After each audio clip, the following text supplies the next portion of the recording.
हरियाणा में बारिश और बाढ़ के परिणाम आ रहे हैं सामने। पिछले साल के मुकाबले इस बार अधिक बढ़े हैं केस। मलेरिया के केस और डेंगू के मामले में हुआ है इजाफा। सरकारी और प्राइवेट अस्पतालों में ओपीडी बढ़ी हैं। ये बड़ी जानकारी लगातार हम आप तक पहुंचा रहे हैं। बाढ़ और बारिश के अब परिणाम भी सामने आने लगे हैं हरियाणा में।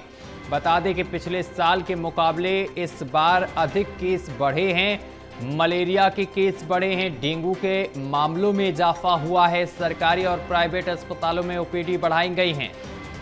तो लगातार ये बड़ी जानकारी हम आप तक पहुंचा रहे हैं। बाढ़ बारिश के बाद अब इनके परिणाम भी आने शुरू हो गए हैं। मलेरिया और डेंगू के मामलों में इजाफा दर्ज किया गया है। पिछले साल के मुकाबले इस बार अधिक बढ़े हैं केस। मलेरिया के केस और इसके साथ ही डेंगू के मामले में इजाफा हुआ है। सरकारी और प्राइवेट अस्पतालों में ओपीडी बढ़ी हैं। तो ये बड़ी जानकारी लगातार हम आप तक पहुंचा रहे हैं, जहां आपको बताते चले कि डेंगू और मलेरिया के केसों में इजाफा दर्ज किया गया है।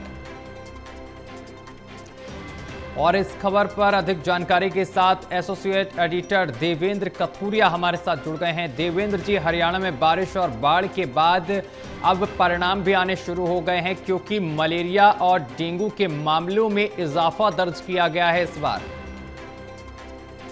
देखिए सत्यम, ये तो होना ही था। जब कभी बारिश या बाढ़ आती है तो कुछ दिन के बाद उसके साइड इफेक्ट सामने आने लगते हैं। दरअसल अब पिछले 3-4 दिन से सरकारी अस्पताल, जिला अस्पताल जहां ओपीडी सैकड़ों की संख्या में होती है, और प्राइवेट अस्पताल भी हैं, जहां जहां पानी का जमाव है या जहां कीचड़ जमा हो गया है, मच्छर भी हो गए हैं, तो पिछले साल 2024 के मुकाबले इस टाइम जुलाई अगस्त में जो मामले आते थे मलेरिया के, उससे 300 गुना की वृद्धि हुई है। और डेंगू के मामले 400 गुना ज्यादा मामले वहां से आ रहे हैं, जो थोड़ा सा उस तरह के इलाके हैं जहां लोगों के पास संसाधन नहीं है, निचले इलाकों में रहते हैं, पानी भर गया, कीचड़ हो गया, मच्छर हो गए। तो जो थोड़ा सा लो लाइंग एरियाज हैं वहां से समस्या ज्यादा है, और गांव से भी समस्या आ रही है।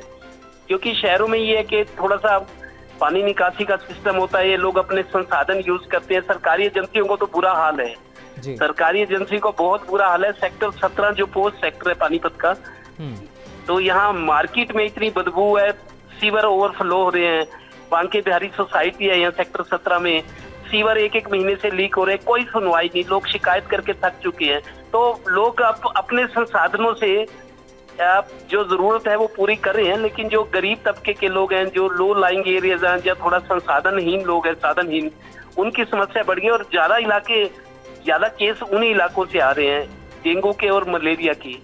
लिहाजा जो एनफोर्समेंट विंग है, जो नगर निगम है, हुडा है, बिजली निगम है, एनफोर्समेंट विंग बिल्कुल निष्क्रिय है। यहाँ कंप्लेंट के बाद भी काम नहीं हो रहे। 3 गुना रफ्तार की बात हो रही थी। अभी मैं मार्केट से आया, लोग बहुत परेशान है, एक महीने से सीवर ओवरफ्लो हो रहे हैं। सेक्टर 11-12 जो पोस्ट सेक्टर है, सेक्टर 13-17 है, बड़े बड़े बिजनेसमैन रहते हैं, 5-7 करोड़ की कोठियां हैं, लेकिन घर के आगे गंदा पानी खड़ा है, सीवर चौक पड़े हैं, तो समस्या बहुत ज्यादा है।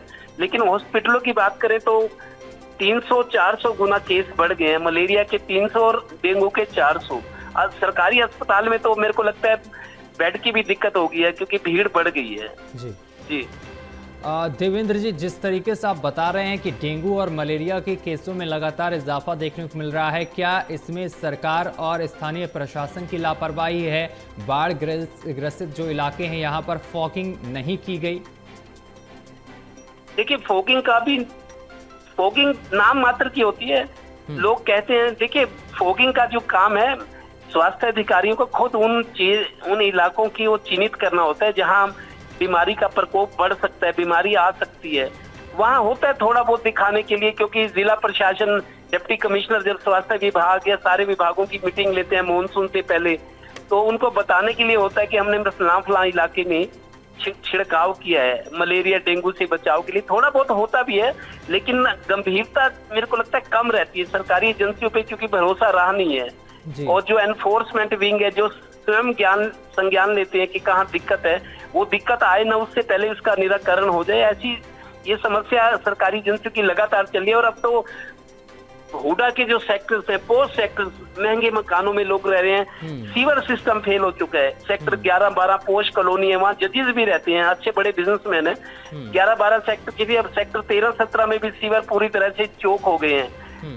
हालांकि ये 4 मंजिला भवन जब से बनने लगे हैं हुडा सेक्टर्स में, 4 मंजिल बनने के बाद इंफ्रास्ट्रक्चर में तो बढ़ोतरी हुई नहीं, परिवार बढ़ गए, गाड़ियां बढ़ गई हैं, सड़कें उतनी हैं, सीवर, सड़कें, सफाई की व्यवस्था उतनी है, लेकिन आबादी लगातार बढ़ रही है। और सरकारी एजेंसियां लापरवाही तो करती हैं, ये तो सरकारी काम होते हैं, सत्य में ये कहा जाता है। तो लोग अपने संसाधनों से जो कुछ कर पा रहे हैं या बर्दाश्त कर रहे हैं, दोनों काम से हो रही है। जी बिल्कुल देवेंद्र जी, आप हमारे साथ बने रहिए, आगे भी आपसे खबर पर अपडेट लेंगे।